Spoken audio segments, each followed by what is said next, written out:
Hello students, welcome to your channel Zevish English Classes. I'm good here and I hope you all are good there. Education is everything and without education, life has no meaning. So continue to educate yourself and others despite all the odds and the difficulties that you confront in life. Today I have taken up this book. This is Merchant of Venice, and I am going to start with the first act and first scene from this book, and I promise you will be able to understand. So please pay attention and let us start it. Act 1, Scene 1 takes place in Venice on a street. And this scene has got the following characters. The characters that enter in the scene are Antonio, Salenio, and Salerino.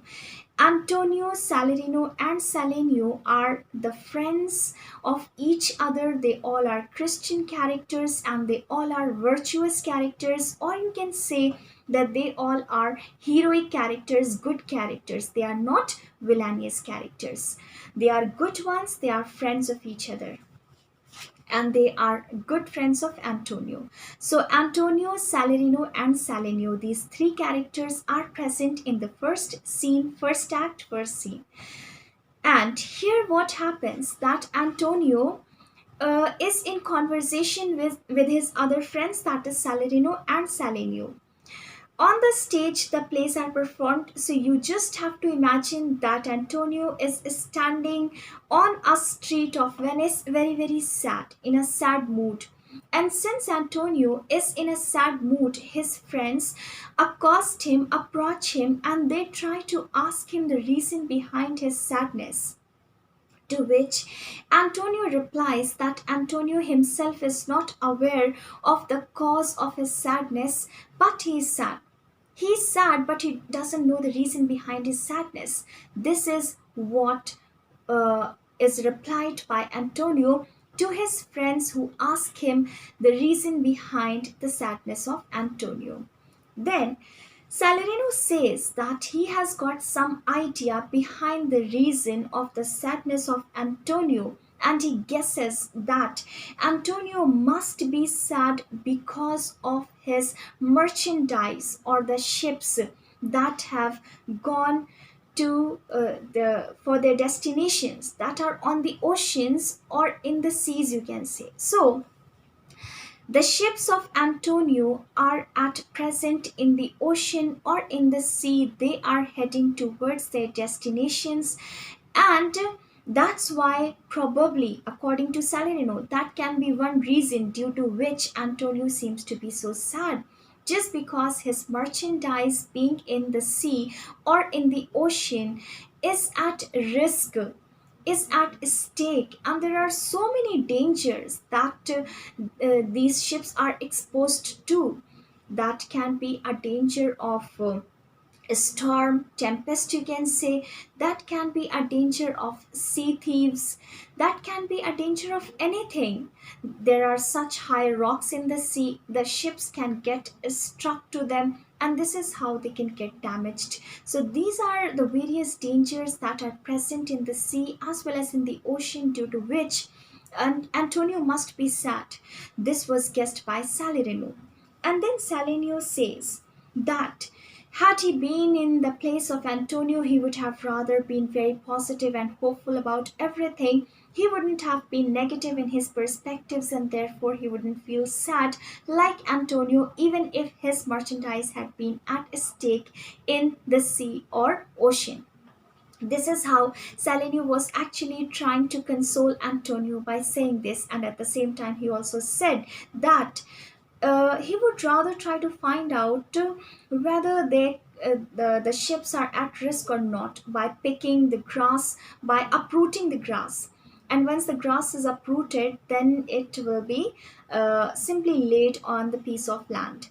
And since it is very much light in its weight and it is uprooted from the that land, also from that soil also, so now whatever is the direction of the wind, that grass will start blowing in the same direction. And this is how Antonio will be able to find out the direction of the wind and would think of the direction of his ships then, and then would try to correlate whether the direction of the ships as well as the wind is same or not. And in case it is same, then there is some tension to arise, just because there is a probability of danger of a storm that might strike the ships of Antonio in that case. So this is how Salenio is saying that he would try to find out the actual cause to become sad instead of being sad for no reason. Then Salerino gives something, in the form of a long speech, and he says that he would rather be so much sad that every single thing that he comes across. Salerino is saying something contrary to Salerino. Salerino is saying that he would rather remain sad, probably is as much sad as Antonio is, just because Salerno will not be able to divert his attention and thoughts from his merchandise, and will continuously think about them to such an extent that even if he gets his soup to take and he blow uh, some air onto his soup so that it gets colder enough for him to start taking in, to start eating, that air which will come out of his mouth to help that soup become cold will rather frighten him to think that if this much of air from his mouth could decline the this temperature of the soup, then what kind of an impact that windy air, that storm in the sea or in the ocean could have upon his ships. So this is how he keeps on comparing different things. Like he says that if he gets to see the walls of the church, then it will remind him of the huge rocks that are there in the sea, and then it would again make him feel sad because he would think of the rocks, and also would start thinking of the probability that the ships might come into collision with the rocks, and that would damage the ships consequently. So this is how Salarino says that he would remain sad like Antonio by thinking all these things time and again. However, Antonio is saying that he is sad, but he does not know the reason behind his sadness. That means he is not thinking anything, but he is sad for no reason at all. So, this idea is not at all comprehensible by Salerino and Salerno, that Antonio is upset for no reason at all without thinking anything. And then Antonio says that, trust me, I'm actually not at all thinking about my merchandise or my ships and all, and I'm not upset due to that. Then Salemio tries and guess and says that, okay, okay, then you must be in love. To which Antonio says, shame, shame, you are again guessing something wrong, and I'm not at all in love either. So this is how Salenio says, all right, you are not in love, you are not at all thinking about anything, still you are sad. That means you are sad just because you are sad. You are sad just because you are not happy. This is how Salenio concludes, and kind of mock his friend Antonio by saying this, that since you have no reason behind your sadness, it means you're sad just because you're not happy. And hadn't you been sad, you would have been happy. And if you had been happy, you would have been jumping around and showing your mirth and happiness in that way. And on that point of time, it happens that enter other characters in the scene, that is Bassanio, Lorenzo, and Gracino. These three characters enter, and now let us know something about these three characters. So Bassanio, Lorenzo, and Gracino enters, and Bassanio is the best friend of Antonio. As we know, Lorenzo and Gracino are also good friends of Antonio. These three enter here. And then when these three enter, it happens that the other two who were present in the scene thus far, they try to seek their goodbyes to Antonio, just because they say that now you have got a better company, and let us seek this reason to carry on with our business, and then we will again be back to you at our leisure time. This is how they take their leaves and exit Salerino and Salenio. And then Lorenzo starts talking to Antonio, and Lorenzo had actually come to send Bassanio to Antonio, and that's why Lorenzo also takes his leave, and he would also leave soon. We must know about this character of Gratiano that he is a garrulous character, which means very talkative. And he is in the habit of giving moralizing lectures, and he loves to talk a lot. So, we will see that once he gets a topic to start talking on that, he will talk so much that the speech will kind of become monotonous. So here they are also asking to Antonio about the same reason why he is so sad and why he remains sad these days, and also he has stopped doing the parties and all. To which Antonio says this speech, which is very, very important and which became very famous in its time. So you should please underline this if you have your books. I hold the word, but as the word. Gratiano, a stage where every man must play a part and mine a sad one. He says that I'm not at all sad about the worldly affairs or the worldly problems just because I take this word simply like a stage where I have been created by God as an actor, where I've got a certain role to play and I'm playing my role. That's all. But I think that my role that I have got is the role of a sad character, and therefore I'm sad. This is what is replied by Antonio to Gratiano. To which Gratiano gives a long speech just because he is that talkative character. He says that if this is going on in this manner, that this world is like a stage where you have got a role of a sad character, then I must play the role of a foolish character, of a clown, just because I think the character of a clown is better than the character of a sad man, just because at least the clown has got a lot of reasons to laugh as well as to make others laugh. He says that he would rather love to get the wrinkles on his face by laughing instead of the reason of the tensions and thinking a lot and remaining into all sorts of sorrow. Because it happens that we tend to get wrinkles and all, we tend to get old sooner when we think a lot, when we take a lot of tensions in life. So he says that I would not like to turn myself into an old man just by thinking a lot, and I would not like to get wrinkles on my face as a result of tensions and all. Rather, I would like to get wrinkles on my face as a result of laughter. That is the temporary wrinkles that we get when we laugh. So he says that. And he also says that, Antonio, just because I love you so much, I wanted to tell you this, that remaining silent and remaining upset and sad like this all the time will not at all reflect a good image and good picture of yours to the world. Because people who pretend to be very wise, who prefer to be sad all the time, who prefer to remain silent, they try to give this impression about themselves that they are as serious and as wise as Sir Oracle. Sir Oracle is a priest who is very well known for his wisdom.